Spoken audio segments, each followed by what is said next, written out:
Certa vez, eu estava de férias. Estava com a minha família em um veraneio na praia de Itapuama, no município do Cabo de Santo Agostinho, Pernambuco, onde estávamos aproveitando para descansar e curtir bons momentos juntos. Certa noite, o meu tio sofreu um pequeno acidente, sendo que tínhamos que levá-lo de carro para receber atendimento no hospital de Recife. Já era noite, mas mesmo assim não podíamos deixar de prestar atendimento a ele, pois não sabíamos do nível da gravidade do seu machucado. Então pegamos a estrada e partimos. Estava muito escuro, pois as nuvens encobriam a lua. Íamos conversando para distrair e quebrar um pouco o gelo. E o medo de percorrer uma estrada um tanto deserta como aquela, e com uma penumbra pela frente.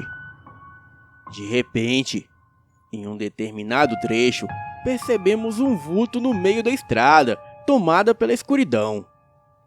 Ao nos aproximarmos, percebemos que era um homem pedindo carona. Ele aparentava ter uns 50 anos e estava com roupas bem velhas. Cogitei a possibilidade de dar uma carona para aquele senhor e logo diminuí a velocidade do carro. E à medida que eu me aproximava mais, todos do carro disseram para mim não parar, pois não conheciam aquela pessoa. E além do mais, o que ele estava fazendo ali naquela estrada deserta, àquela hora da noite? Bem, rezando que não era. E diante de muitos questionamentos, decidi não parar. E passamos pelo senhor e olhamos para trás. Constatamos que ele ficou no mesmo lugar, parado em pé. Porém, todos nós percebemos que ele fez uma cara de raiva, abrindo a boca e mostrando os dentes com muito ódio. Achei estranho, pois no momento em que ele pedia carona, ele estava com um semblante de pura simpatia.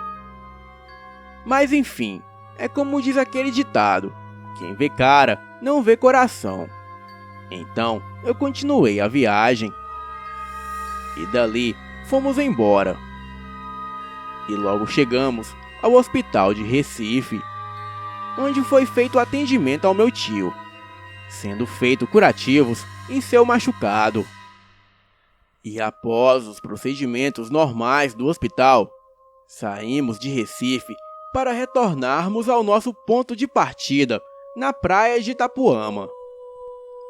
No caminho, ficamos comentando sobre aquele homem estranho que tínhamos visto na estrada. E ficamos discutindo sobre o que poderia ser. Se era um bêbado ou alguém mal intencionado. De forma impressionante, é que algum tempo depois, quando chegamos ao ponto onde tínhamos visto o homem maltrapilho, ele já não estava mais lá. Porém ali estava um enorme cão negro, deitado e parado no mesmo lugar onde o homem estava. O cão era enorme. Juro por Deus que aquilo era quase do tamanho de um cavalo. A criatura ficava sempre com a cabeça baixada. Enquanto rosnava, baba escorria de sua boca. Foquei a coisa com o farol do carro para tentar ver melhor o que era. A coisa simplesmente se levantou e deu um pulo no ar para o outro lado da estrada. Entrou no mato e desapareceu de repente. Ficamos todos de cabelo em pé e com arrepios em todos os pelos dos nossos corpos, pois não sabíamos como aquela coisa deu um pulo tão distante daquele jeito, pois de um lado ao outro da estrada deveria ter uns 7 metros.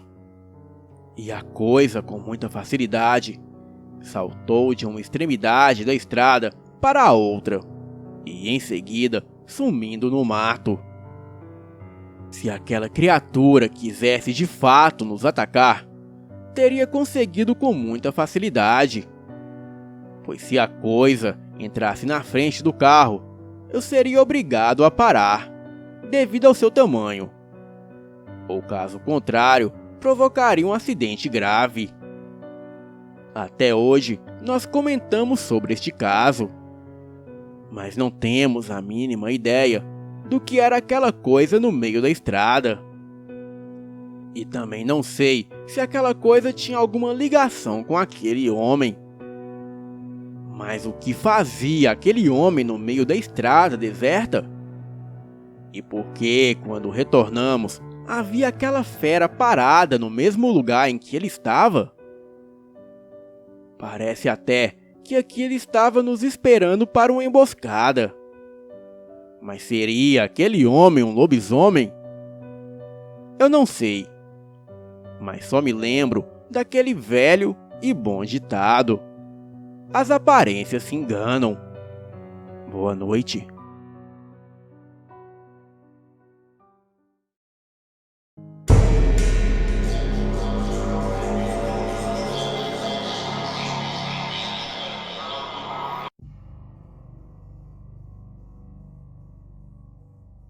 Uma certa vez, eu e mais um grupo de amigos estávamos caminhando na rua, quando achamos uma caixa. Curiosos, abrimos e vimos que dentro dela tinha aquele tabuleiro, o famoso tabuleiro Ouija. Este tabuleiro tinha uns desenhos estranhos, os quais não entendíamos nada do que era aquilo. Atrás do tabuleiro tinham umas instruções em latim. A mãe de uma amiga minha, naquela época, fazia faculdade, sendo que lá havia um professor de latim. A minha amiga Ellen copiou e levou para a mãe dela entregar para o professor traduzir. Sendo que ao mesmo tempo eu guardei o tabuleiro em minha casa. Isso foi uma sexta-feira. No sábado, o texto já estava traduzido. As frases eram explicações para realizar um jogo do copo sobre o tabuleiro.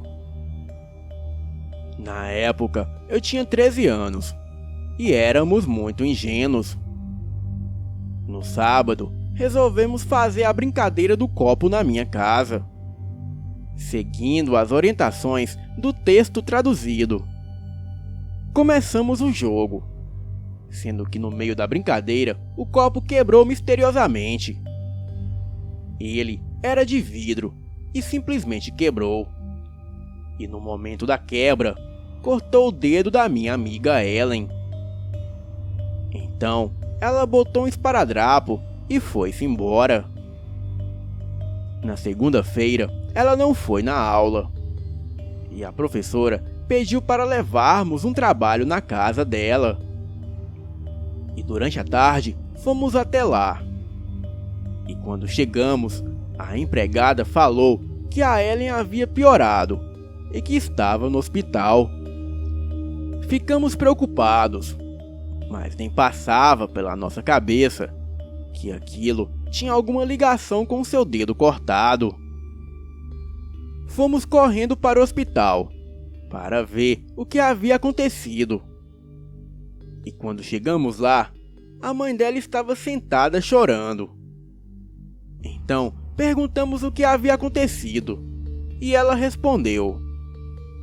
Ela estava com um corte no dedo, e do nada surgiu uma hemorragia que se espalhou por todo o corpo, e ela corre risco de vida.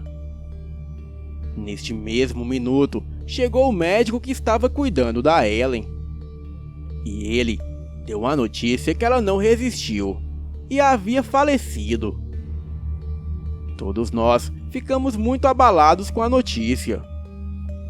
E no caminho para casa, que eu me toquei que aquilo poderia ser alguma coisa ligada ao tabuleiro Ouija que encontramos, pois o jogo do copo aconteceu sobre ele, e sendo o tabuleiro a chave principal do jogo.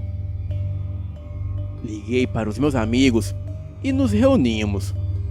E jogamos o tabuleiro no lago que tem aqui na minha cidade. E para nossa surpresa, na terça-feira de manhã, quando chegamos na aula, o tabuleiro estava pendurado por um prego acima do quadro negro. Vendo aquilo, eu fiquei 3 semanas sem sair de casa, com um medo terrível. Os adultos não acreditavam em nós. E nós não sabíamos o que fazer. E tudo isso me lembra aquele velho e bom ditado: é mais fácil acreditar em mentiras do que no sobrenatural. Boa noite.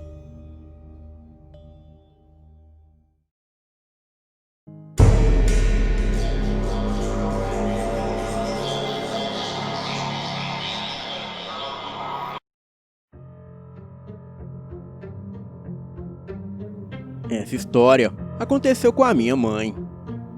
Ela é de uma cidadezinha no interior do Paraná, chamada Piên.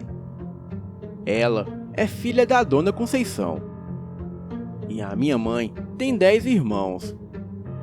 Este fato se passou por volta de 1956. Essa cidade é à beira do fim do mundo. E a eletricidade só chegou lá em meados dos anos 90. Bem, era uma família bem pobre e tinham somente um ranchinho lá em Piên.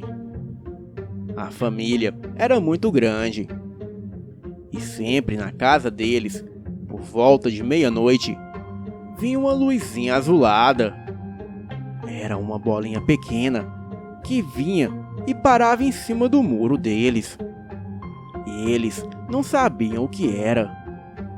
E aquilo durou por anos e anos. Eles iam na igreja e rezavam novenas para aquela bolinha de luz, imaginando que fosse alguma alma sem descanso. Porém, eles rezavam e rezavam, mas aquilo não ia embora. Certa noite, eles decidiram seguir aquela luzinha. E ela ia flutuando logo à frente do homem, a cerca de 1 metro. E ele a seguia por dentro do mato. Andaram por 1 hora, até que ele chegou a um pequeno lago, que parecia mais uma bica que escorria água pura e cristalina pelas pedras. E aquela luz parou lá, flutuando em cima do lago, e logo sumiu. Ele disse que um impulso o fez cavar. E ele cavou e cavou, até que achou uma urna cheia de ouro. Mas era muito ouro mesmo. Ouro puro, não lapidado. Ainda em seu estado de pedra. Com uma carta bem antiga, já amarelada. E a carta dizia o seguinte: a pessoa que encontrou essa caixa finalmente pude descansar em paz, pois encontrei uma pessoa honesta e trabalhadora. E a você eu confio este ouro. Muito obrigado. A carta datava do ano de 1743.